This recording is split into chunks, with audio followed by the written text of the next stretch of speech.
So, on Wednesday, Jesus' trial would have ended at 12 noon, as recorded in the Gospel of John.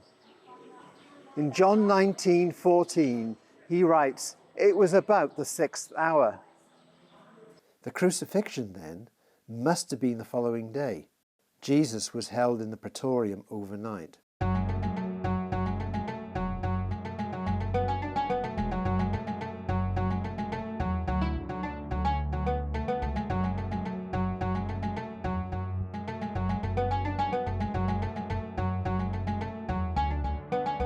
Then on Thursday morning, Jesus and 2 others were led away to Golgotha, Mark 15:25, and when it was the 3rd hour, they crucified him.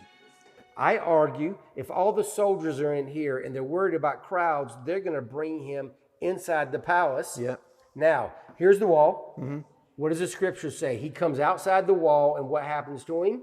He falls down. Yep. And who's there? Oh, I can't remember.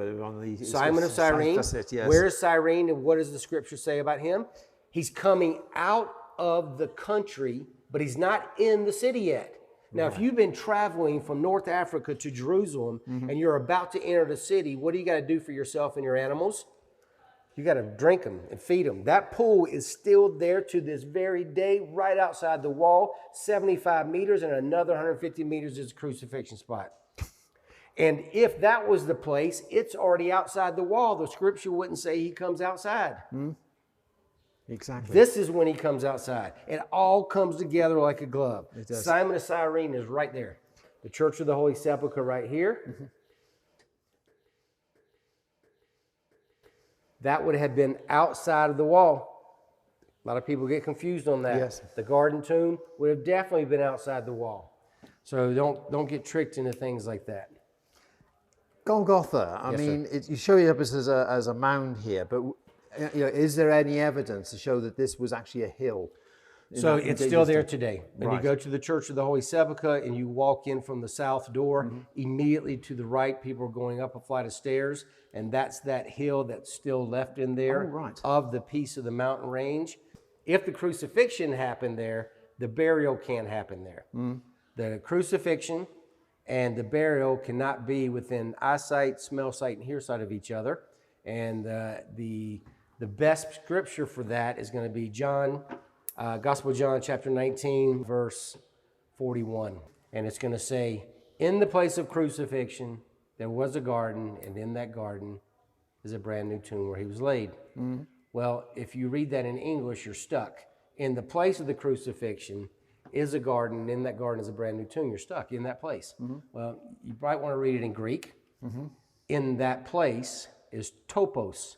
Topos means in the town, city, or area of the crucifixion there is a garden, and in that garden is a brand new tomb. So now we go from a pinpoint to this entire area.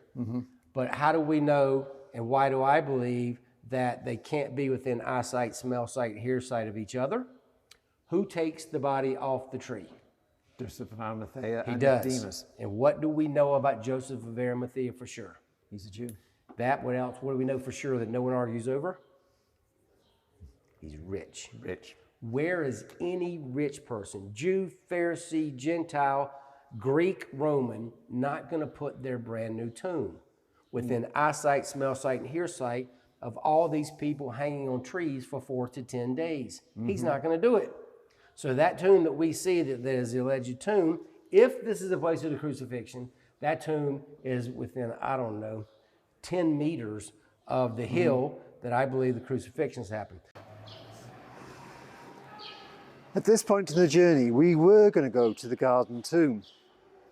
However, after seeing the evidence of the position of the walls in AD 30, it looks like the Empress Helena, arriving here in AD 326, may have found the crucifixion site of Jesus. Most experts today believe that this is the site. The Emperor Constantine made her Augusta Imperatrix, so effectively she becomes the first officially appointed archaeologist in history. Located in the Christian quarter of Jerusalem, Today it's inside the walls of the old city. However, in Jesus' time, it would have been outside the walls. The confusion comes about because when later explorers and pilgrims arrive here, the crucifixion site is inside the city walls. Starting with Herod Agrippa, 41 to 44 AD, and finally we have the walls that were built by the Ottomans. It's also a short walk from here to the headquarters of Pontius Pilate. The church has been a major pilgrimage destination since its creation in the 4th century.